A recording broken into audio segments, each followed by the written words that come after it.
శివ అనే ఊహకు అంతుపట్టని తత్వం ఒక ఆదియోగి రూపంలో వ్యక్తపరచుకొని అసురులను అంతం చేస్తూ అధర్మంగా ప్రవర్తించే వాళ్లను శిక్షిస్తుంటే ఆ వివరణ చదవడానికి వినడానికి ఎంతో అద్భుతంగా ఉంటుంది. కానీ చాలామంది ఈ ఘట్టాల్లో కేవలం శివుడికున్న బలమైన బలిష్టమైన సూపర్ హ్యూమన్ ఫిజిక్ మాత్రమే గమనిస్తారు. అది దాటి చూసినప్పుడే శివుడు జ్ఞానోదయానికి వ్యక్తిత్వ రూపం, పర్సానిఫికేషన్ ఆఫ్ ఎన్లైటన్మెంట్ అని అర్థమవుతుంది. ఇప్పుడు ఈ రెండో పాయింట్ ఎలా ఉంటుందో శివుడికి సంబంధించిన కొన్ని సందర్భాల ఎక్స్ప్లెనేషన్స్తో చెప్తాను. అలాగే వీడియో చివరిలో శివకేశవులకు సంబంధించిన ఒక చిక్కు ప్రశ్న ఉంది. ఇది పురాణ ఇతిహాసాలపై ఆసక్తి ఉన్న వాళ్ళ మెదడుకి పదును పెట్టే ప్రశ్న. సో వీడియోని చివరి వరకు చూసేయండి. మన కంటెంట్ నచ్చితే ఒక లైక్ కొట్టండి అండ్ కొత్తగా చూసేవాళ్ళు సబ్స్క్రైబ్ చేసుకోవడం మర్చిపోకండి. హలాహలం తాగిన శివుడు. ఇది విష్ణు పురాణంలో ఉన్న వెర్షన్. దూర్వాసముని ఇచ్చిన శాపం కారణంగా దేవతలు శక్తిహీనులయ్యి క్షీణించిపోయారు. పరిష్కారంగా అమృతం అవసరం పడింది. దాన్ని క్షీరసాగరం నుంచి బయటకు తీసే ప్రయత్నంలో దేవతలు అసురులతో ఏకమయ్యారు. మందర పర్వతాన్ని కవ్వంగా చేసుకుని వాసుకి అనే సర్పాన్ని తాడుగా చేసి విష్ణువు కూర్మావతారంలో వస్తే ఆ పర్వతం మునిగిపోకుండా తన వీపు మీద నిలబెట్టి క్షీరసాగరాన్ని చిలకడం మొదలుపెట్టారు. కవ్వం తీవ్రత పెరిగితే హలాహలము పొంగింది.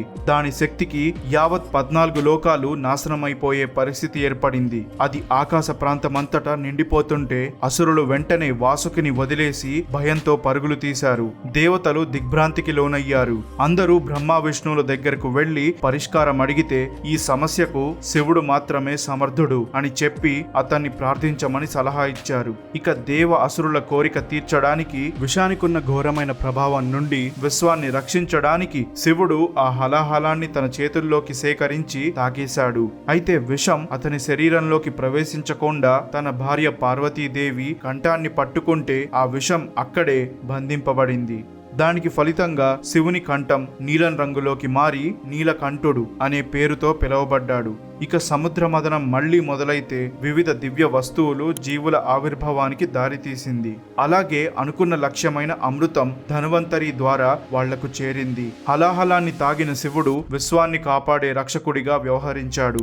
ఒక గొప్ప లక్ష్యం కోసం ప్రయత్నిస్తున్నప్పుడు దానికి చెయ్యాల్సిన త్యాగం అంటే సాక్రిఫైస్ కూడా ఉంటుంది.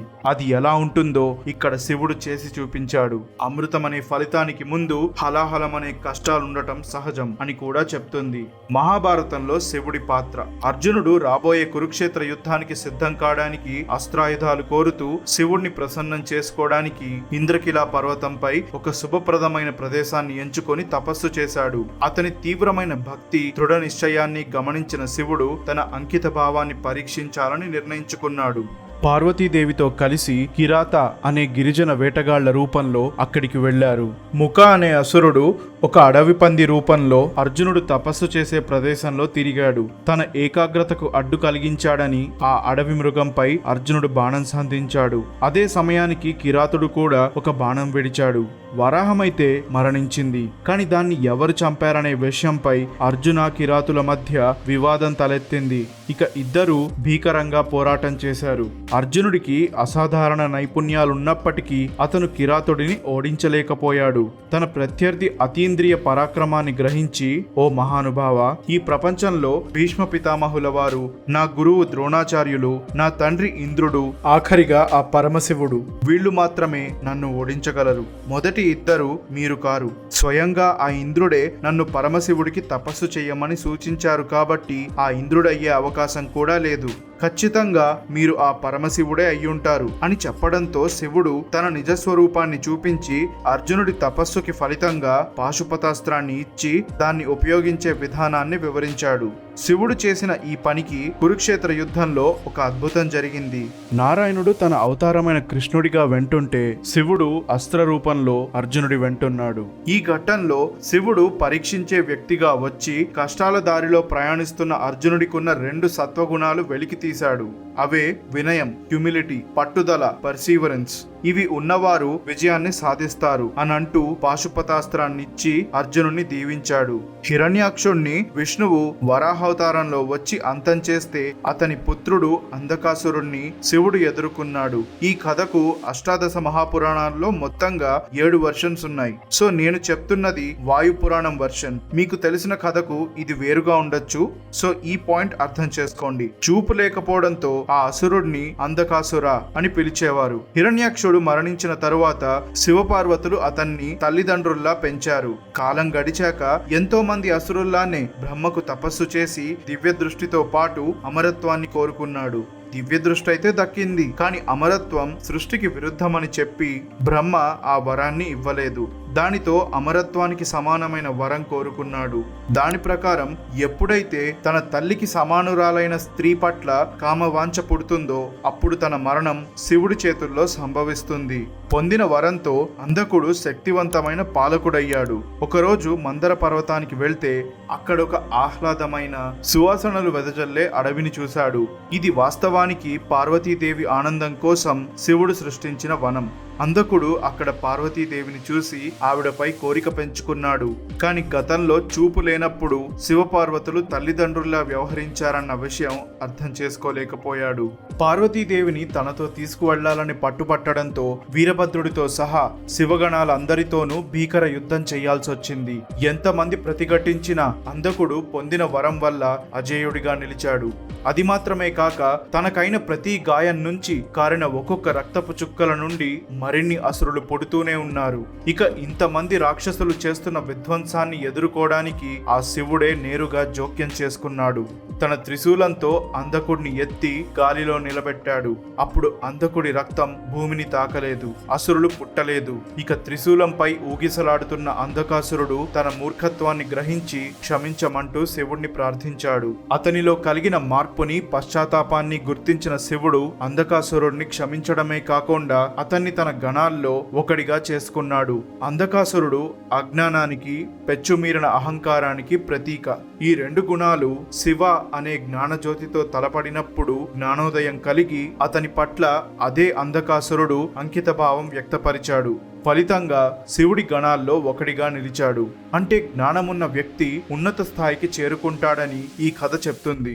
ఏ విషయంలోనైనా కంటెంట్ పూర్తిగా తెలియకుండా నోటికొచ్చినట్టు వాగేవాళ్ళు ఈ విషయం అర్థం చేసుకోవాలి. సో వెంటనే అటువంటి వాళ్లకు ఈ వీడియోని షేర్ చేయండి. కశ్యపుడి భార్య దితి జన్మనిచ్చిన హిరణ్యాక్ష, హిరణ్యకశిపుల గురించి అందరికీ తెలిసే ఉంటుంది. వీళ్ళు విష్ణుని అవతారాల చేతుల్లో అంతమయ్యారు. శివపురాణం పార్వతికాండ ప్రకారం ఈ ఇద్దరూ కాకుండా దితి మరికొంతమందికి జన్మనిచ్చింది. వారిలో వజ్రాంగ అనే అసురుడొకడు. ఇతనికి బ్రహ్మ వజ్రాంగి అనే స్త్రీని ఇచ్చి వివాహం చేసుకోమన్నాడు. వాళ్ళిద్దరికి తారకాసురుడు కొడుకుగా పుట్టాడు. పుట్టే కొడుకు 3 లోకాలను శాసించి విష్ణుకి కష్టాలు తెచ్చిపెట్టాలని వజ్రాంగి కోరుకుంది. ఆ కోరికను నిజం చేస్తూ తారకాసురుడు త్రిలోకాధిపత్యం కోసం బ్రహ్మకు తపస్సు చేసి కేవలం శివుడికి పుట్టే కొడుకు మాత్రమే అతన్ని అంతం చేసే విధంగా వరాన్ని కోరుకున్నాడు. బ్రహ్మ దానికి ఒప్పుకుంటూ వరాన్ని ప్రసాదించాడు. శివుడికి పుత్రుడు పుట్టడం పెద్ద విషయమా అని మీరు అనుకోవచ్చు. దక్షయజ్ఞ ఘట్టంలో తనకు తన భర్తకు జరిగిన అవమానం సహించలేక సతీదేవి తనను తాను అంతం చేసుకుంటే శివుడు విచారంతో ధ్యానంలో నిమగ్నమయ్యాడు. సతీదేవి తిరిగి హిమవంతుడి కూతురు పార్వతిగా మరో జన్మ తీసుకుంది. ఇప్పుడు వీళ్ళిద్దరూ పెళ్లి చేసుకుంటే కాని శివపుత్రుడు పుట్టే అవకాశం లేదు. అటు చూస్తే తారకాసురుడు తన అకృత్యాలతో దేవతలకు హాని చేస్తున్నాడు. ఇక శివుడిని ధ్యానం నుంచి బయటకు తీసుకురాకపోతే లోకాల వినాశనం జరుగుతుంది. దానికోసం దేవతలంతా కలిసి మన్మధుడిని సాయం అడిగి ఒప్పించారు. మన్మధుడు కైలాసానికి వెళ్లి తన చెరుకు విల్లు, పూల బాణాలతో అక్కడున్న వాతావరణాన్నంతా ఒక్కసారిగా వసంత ఋతువుగా మార్చేశాడు. శివుడి ఎదపై గురిపెట్టి తన బాణం సంధిస్తే ధ్యానం చెదిరిపోయి మన్మధుడు సృష్టించిన వసంత వాతావరణంలో కాసేపు మైమరిచిపోయాడు. అది మాయ అని అర్థం చేసుకున్న మరుక్షణం తన ఏకాగ్రతకు ఆటంకం కలిగించాడనే కోపంతో శివుడు తన 3వ కంటి అగ్నిజ్వాలతో మన్మధుడిని భస్మం చేశాడు. ఈ ఘట్టంలో ఇక్కడి వరకు చోటు చేసుకున్న విషయాల పూర్తి వివరణ చూస్తే మన్మధుడు మనిషిలో ఉన్న కోరిక, శివుడి 3వ నేత్రం ఆజ్ఞాచక్రం ఉండే స్థానం, అందుకే అది జ్ఞానోదయానికి ద్వారం. సో మనిషిలో ఉన్న కోరికలపై ఆసక్తి నశించినప్పుడే తాను జ్ఞానోదయం పొందగలుగుతాడు అని చెప్తుంది. ఇంకా సింపుల్ గా చెప్పాలంటే కోరికల మత్తు నుంచి బయటపడాలంటే జ్ఞానం అంటే విజ్డమ్ అద్భుతమైన మార్గం. అటువంటి జ్ఞానం భగవద్గీత లాంటి పుస్తకాల్లో ఉంటుంది. అండ్ బై ద వే, మన్మధుడు చనిపోలేదు. తిరిగి ద్వాపర యుగంలో ప్రద్యుమ్నుడిగా జన్మించి తన పాత్ర పూర్తయ్యాక తిరిగి తన యథాస్థానానికి చేరుకున్నాడు. అతను వచ్చే వరకు తన విల్లు బాణాలు ఉపయోగించి సృష్టి ముందుకు సాగడానికి బాధ్యత తీసుకున్న వారు ఎవరో తెలిస్తే కమెంట్స్ లో చెప్పండి. శివపురాణం రుద్ర సంహిత విభాగంలో వీరభద్రుని కథ ఒక అద్భుతం. దక్షుడు ప్రజాపతి స్థానంలో ఉంటూ తనను తాను గొప్పగా భావించుకుంటూ అహంకారాన్ని కలిగి ఉండేవాడు. దానితో శివుడి ఔన్నత్యాన్ని గుర్తించకుండా తన కూతురునిచ్చాడు కాబట్టి ఆ శివుడే ఎప్పుడూ తనకి నమస్కరించాలంటూ మూర్ఖంగా ప్రవర్తించేవాడు. అలా ఒకసారి శివుణ్ణి అవమానించాలనే ఉద్దేశంతో తాను చేస్తున్న యాగానికి అందరినీ పిలిచి తన కూతురు సతీదేవిని అల్లుడు శివుణ్ణి పిలవలేదు. ఆహ్వానం లేదన్న విషయం తెలిసి సతీదేవి బాధపడింది. కాని దక్షుడితో నేరుగా తేల్చుకోవడానికి యాగానికి వెళ్ళింది. అక్కడ దక్షుడు బహిరంగంగా అందరూ చూస్తుండగానే శివుణ్ణి, అతన్ని పెళ్లి చేసుకున్న ఆమెను అవమానించాడు. ఇక భర్తకు జరిగిన అవమానాన్ని తట్టుకోలేక సతీదేవి యజ్ఞగుండంలోకి దూకి ఆత్మాహుతి చేసుకుంది. సతీదేవి మరణ వార్త విన్న శివుడు బాధ కోపాల్లో మునిగిపోయాడు. తన జటాజూటం నుంచి 2 వెంట్రుకలను తీసి నేలపై విసిరితే వాటి నుంచి వీరభద్రుడు, భద్రకాళి ఉద్భవించారు. సతీదేవి మరణానికి ప్రతీకారంగా దక్షుడి యాగాన్ని నాశనం చెయ్యమని శివుడు వీరభద్రుణ్ణి ఆదేశించాడు. ఇక వీరభద్రుడు భద్రకాళితో పాటు అనేక ఇతర ఉగ్ర స్వరూపాలతో దక్షుడి యజ్ఞస్థలంపై దాడి చేశారు. వీరభద్రుడు శివుని విధ్వంసక కోపాన్ని ప్రదర్శిస్తూ దక్షుడి తలను మొండెం నుంచి వేరు చేసి ఆ యజ్ఞాన్ని నాశనం చేశాడు. దక్షుని అహంకారాన్ని సమర్థించిన వారిని కూడా శిక్షించారు. వీరభద్రుడి చర్యలు దేవతలను భయపెట్టాయి. కరుణించమంటూ శివుణ్ణి వేడుకున్నారు. వారి ప్రార్థనలకు చెలించిపోయిన శివుడు దక్షుడికి ఒక మేక తలను అతికించి జీవం పోశాడు. దక్షుడికి వీరభద్రుడు వేసిన శిక్ష కూడా అహంకారాన్ని, అజ్ఞానాన్ని అంతం చేసే అంశమే. కానీ అంధకాసురుడి కథ కంటే ఇందులో మరొక పాయింట్కి ఎక్కువ ప్రాధాన్యత కనిపిస్తుంది. అదే దైవత్వాన్ని గుర్తించడం. కేవలం కంటికి ఆహ్లాదంగా కనిపించే బ్రహ్మ విష్ణువుల్లో మాత్రమే కాదు, ఆహ్లాదం కాని విషయాల్లో కూడా ఆ దైవత్వం ఉంటుంది. దానికి శివుడే నిదర్శనమని దక్షుడికి పునర్జన్మ ఇచ్చిన సంఘటనతో తెలియజేశాడు. ఇక్కడ ఆహ్లాదం కాని విషయాలంటే కపాలం, శ్మశానంలో నివాసం, పులి చర్మాలు ధరించడం, జటలు కట్టిన జుట్టుతో ఉండటం, ఇటువంటి ఎన్నో విషయాల సమ్మేళనాన్ని వ్యాస మహర్షి తన రచనలో ఉద్దేశించారు. సో ఆ దైవం అన్నిట్లోనూ వ్యాపించుంటుంది అని చెప్పడమే ఈ కథకున్న ముఖ్య ఉద్దేశం. గంగాదేవిని దివి నుంచి భువికి దింపడంలో సాయం చేసిన శివుడు. సముద్రుడు చేసే అశ్వమేధ యాగంతో కథ మొదలవుతుంది. ఆ యాగం చేస్తున్నందుకు అసూయపడ్డ ఇంద్రుడు యాగాశ్వాన్ని తీసుకుని పాతాళ లోకానికి వెళ్లిపోయాడు. సాగరుడి కుమారులు భూమి అంతటా వెతికి అశ్వం దొరకకపోయేసరికి పాతాళానికి వెళ్లి వెతికితే తపస్సు చేసుకుంటున్న కపిలముని దగ్గర ఆ అశ్వం కనిపించింది. ఇంద్రుడు దాన్ని అక్కడ దాచిపెట్టిన విషయం ఆ రాకుమారులు తెలుసుకోలేక కపిలమునిపై దాడి చేయబోయారు. అప్పుడు కపిలుడు తన కళ్ళు తెరిస్తే వాటి నుంచి వచ్చిన అగ్నిజ్వాలలకు మొత్తం 60,000 మంది సాగర కుమారులు భస్మమైపోయారు. ఈ విషయం తెలియని సాగరుడు తన మనవడు అంశుమనుణ్ణి పంపించి తన కుమారులను వెతికించాడు. బాగా వెతకగా పాతాళ లోకంలో కపిలముని కనిపించాడు. మిగతా వారిలా కాకుండా అంశుమనుడు అతన్ని ప్రశంసనీయమైన మాటలతో మెప్పించాడు. దానితో కపిలముని ఆ గుర్రాన్ని తిరిగిచ్చేశాడు. అది మాత్రమే కాకుండా అంశుమనుడి మనవడు స్వర్గం నుండి గంగను భూమికి తీసుకొచ్చి చనిపోయిన సాగరుడి కుమారులకు అంత్యక్రియలు జరిపిస్తాడని చెప్పాడు. మొత్తానికి సాగరుడి యాగమైతే పూర్తయింది. ఇక కాలం గడిచే కొద్దీ అంశుమనుడికి దిలీపుడు, ఈ దిలీపుడికి భగీరథుడు పుట్టాడు. ఇతను రాజుగా పట్టాభిషిక్తుడయ్యాక పాలించే బాధ్యతలన్నీ తన మంత్రులకు అప్పజెప్పి గంగను భూమికి దించడానికి ఆవిడనే ధ్యానిస్తూ హిమాలయ వాగుల్లో 1000 సంవత్సరాల పాటు తపస్సు చేశాడు. అప్పుడు గంగ నీటి రూపంలో దివి నుంచి భూమికి దిగాలంటే ఆ శక్తిని తట్టుకోవడం ఎవ్వరి వల్ల కాదు. దాన్ని అదుపు చేయగలిగే సామర్థ్యం కేవలం శివుడికి మాత్రమే ఉంది. అలా అయితేనే భూమిపై ఉన్న వారంతా క్షేమంగా ఉంటారు. కాబట్టి సాయం కోరుతూ మహాదేవునికి తపస్సు చెయ్యమని గంగాదేవి భగీరథుడికి చెప్పింది. తపస్సులో ఉన్న ఉద్దేశాన్ని అర్థం చేసుకున్న శివుడు గంగను తన తలపై ధరించడానికి ఒప్పుకున్నాడు. భయంకరమైన శబ్దం చేసుకుంటూ గంగాదేవి పరవళ్లు తొక్కుతూ శివుని తల మీదకు దిగింది. గంభీరమైన వైఖరిలో శివుడి వెంట పాతాళం వరకు చేరుకోవాలని కోరుకుంది. అది అర్థం చేసుకున్న శివుడు ఆవిడను తన జటల్లో బంధిస్తే కొన్ని సంవత్సరాల పాటు దారి తెలియక గంగాదేవి అవే జటల్లో తిరుగుతుండిపోయింది. ఇప్పుడు ఈ జటల నుంచి భూమికి దింపమని భగీరథుడు మరోసారి శివుడిని ఒప్పిస్తూ తపస్సు చేశాడు. ఈసారి కూడా శివుడు ప్రసన్నుడై తన జటను విదిలిస్తే వాటి నుంచి నీళ్లు భూమిపై బిందు సరస్సు అనే ప్రదేశంలో పడి 7 పాయలుగా విడిపోయింది. మొదటి 3 హ్లాదిని, పావని, నలిని ఇవి తూర్పు వైపు ప్రవహిస్తే తరువాతి 3 సుచక్షు, సీత, సింధు పశ్చిమం వైపు ప్రవహించాయి. ఇక 7వ ఉపనది భగీరథుడిని అనుసరించింది. అలా దారిలో జహ్నుముని ఆశ్రమాన్ని చేరింది. కాని గంగ వేగానికి ఆ ఆశ్రమం మునిగిపోయింది. దానితో కోపం తెచ్చుకున్న జహ్నుముని తన శక్తిని ఉపయోగించి నీటి రూపంలో ఉన్న గంగను పూర్తిగా తాగేశాడు. కాని భగీరథుడు బ్రతిమాలడంతో ఆ ముని తన చెవి నుంచి గంగను బయటకు వదిలాడు. దానితో గంగకి జాహ్నవి అనే పేరొచ్చింది. ఆ తర్వాత భగీరథుడిని అనుసరిస్తూ సాగరుడి కుమారులు బూడిదగా మారిన ప్రదేశానికి చేరుకుంది. ఇక గంగా జలాలు వారి ఆత్మలను శుద్ధి చేసి స్వర్గానికి చేరడానికి వీలు కల్పించి భగీరథుడి కోరికను నెరవేర్చి తన పూర్వీకులకు మోక్షాన్ని ప్రసాదించింది. గంగాదేవి భూమికి దిగి రావడం అనే ఘట్టంలో శివుడు అతని జటలు ఒక సాధనంలా ఉపయోగపడ్డాయి. లక్ష్య సాధనలో దైవత్వం అంటే డివినిటీ తోడైతే విజయం ఖచ్చితంగా ఉంటుందని ఈ కథ చెప్తుంది. అయితే ఈ రోజుల్లో డివినిటీ ఎక్కడుంటుంది అని అడిగితే మనకున్న భక్తి భావనే సమాధానం. ఫలితాల కోసం కాకుండా మానసిక ప్రశాంతత కోసం భక్తిని అలవర్చుకుంటే దాని ప్రభావం ఏంటో తెలుస్తుంది. మానసికంగా ప్రశాంతత సాధించిన వ్యక్తి అనుకున్న విషయంలో ఖచ్చితంగా ఫలితాన్ని చూస్తారు. అందుకే జీవితంలో ఎంతో కొంత భక్తి భావన ఉండాలంటారు. గజాసుర వధ. చాలాసార్లు మనం వినాయక చవితి నాడు వినే కథలో పార్వతీ తనయుడికి ఒక ఏనుగు తలను అతికించి పునర్జీవితుడిని చేసి వినాయకుడిగా నామకరణం చేసిన కథను వింటాం. అయితే అందులో ఆ తల గజాసుర అనే ఏనుగు రూపమున్న అసురుడిదనే వివరణ కొన్ని వర్షన్స్ లో ఉంటుంది. కానీ శివపురాణం రుద్ర సంహిత యుద్ధకాండలో ఈ అసురుడి కథ కాస్త భిన్నంగా ఉంటుంది. అమ్మవారు అంతం చేసిన మహిషాసురుడి కొడుకు ఈ గజాసురుడు. తన తండ్రి చావుకు పగ తీర్చుకోవడానికి అమరత్వం కోరుకుంటూ బ్రహ్మకు కఠోరమైన తపస్సు చేశాడు. ఎంతైనా అమరత్వం ఎవ్వరికీ దక్కదు కాబట్టి ఈ విశ్వంలో కోరికలకు బానిస కాని వ్యక్తి మాత్రమే అతన్ని అంతం చేసే స్థితి కల్పించమంటూ గజాసురుడు కోరుకున్నాడు.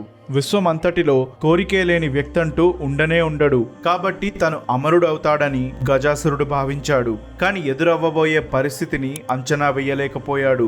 తన సైన్య బలగాన్ని వెంట పెట్టుకుని మానవులు, దేవతలు అందరినీ ఓడించడం మొదలుపెట్టాడు. ఇక కాశీక్షేత్రంలో ఉన్న శివుడి దగ్గరకు చేరుకున్నాడు. దేవతలందరూ కూడా అక్కడికే చేరుకుని శివుణ్ణి కలిసి సమస్యకు పరిష్కారం చూపించమని కోరుకున్నారు. వాళ్ళు చేసిన స్తుతికి ప్రసన్నుడైన శివుడు మొత్తానికి గజాసురుడితో యుద్ధానికి సిద్ధమయ్యాడు. ఇద్దరి మధ్య ఘోరమైన యుద్ధం మొదలైంది. లోకాలు కంపించే విధంగా పోరాటం సాగింది. కాని శివుడి ఎదుట గజాసురుడు నిలవలేకపోయాడు. ఆ అసురుడు గతంలో అడిగిన వరం ప్రకారం ఏ కోరికలకు బానిస కానివాడు, అంటే తనలో తానే సంతృప్తి పొందే వ్యక్తి అయ్యుండాలి. మరి అది ఆ మహాదేవుడు తప్ప ఇంకెవరుంటారు? ఈ విషయాన్ని సరిగ్గా శివుడి త్రిశూలం తన కంఠంపై దిగినప్పుడు గజాసురుడు అర్థం చేసుకొని తన జీవితం ముగింపుకి చేరుకుందని తెలుసుకున్నాడు. తన ఆఖరి క్షణాలు శివుడితో గడుపుతున్నందుకు అదొక గౌరవంగా భావించాడు. ఆ విషయాన్ని వ్యక్తపరుస్తూ తాను చనిపోయిన తరువాత తన చర్మాన్ని ఒంటిపై ధరించమని శివుణ్ణి కోరుకున్నాడు. దానికి తదాస్తు అంటూ శివుడు దీవించి ఆ రోజు నుంచి తన ఒంటిపై ఏనుగు చర్మాన్ని కూడా ధరించడం మొదలుపెట్టాడు. శివుడు పులి చర్మాన్ని కూడా ధరిస్తాడు. అదెందుకో మరో వీడియోలో చెప్తాను. అయితే గజాసుర వధతో విశ్వంలో ప్రశాంతత తిరిగి వచ్చేసరికి అందరూ వారి వారి ప్రదేశాలకు చేరుకున్నారు.